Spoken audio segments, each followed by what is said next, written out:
সতেজ ড্ৰিংকিং ৱাটাৰৰ নামত আমি কি খাইছোঁ? বজাৰত উপলব্ধ এটা বিশেষ ব্ৰেণ্ডৰ পানীয়ে জনস্বাস্থ্যৰ প্ৰতি আনিছে ভাবুকি।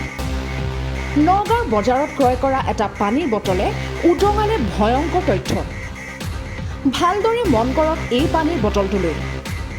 মাত্ৰ কেইদিনমান পূৰ্বে বজাৰ দখল কৰা ইণ্ডিপেণ্ডেন্স নামৰ এই চিল পানীৰ বটলটোৰ ভিতৰত আছে এটা পোক। নগাঁৱৰ ডিমৰগুৰিত এই ব্যক্তিগৰাকীয়ে এই পানীৰ বটলটো ক্ৰয় কৰি হতভম্ব হৈ পৰে।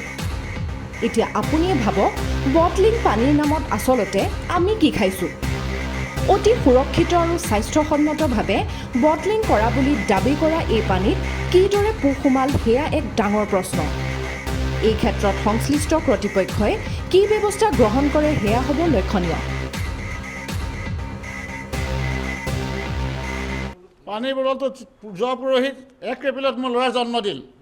মই বজাৰ কৰিবলৈ আহি বজাৰত এখন দোকানৰ পানী পিয়া এলেকাতে পাই এই পানী বটলটো কিনিছোঁ। পানী বটলত পোক।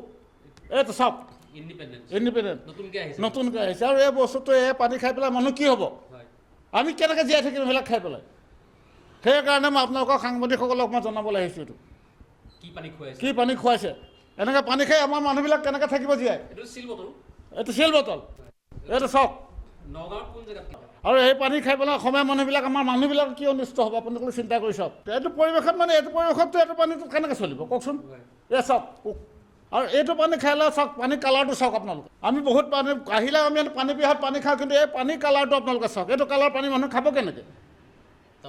তাতে পোক ওলাইছে। তাকে মই আপোনালোকক জনালোঁ। এই বটলটো আপোনালোকক মই দেখা পাই আপোনালোকক জনালোঁ। স্বাস্থ্য বিভাগ FSSAই কি ব্যৱস্থা কৰে কৰক। এইটো পানী আমি খাব নোৱাৰোঁ।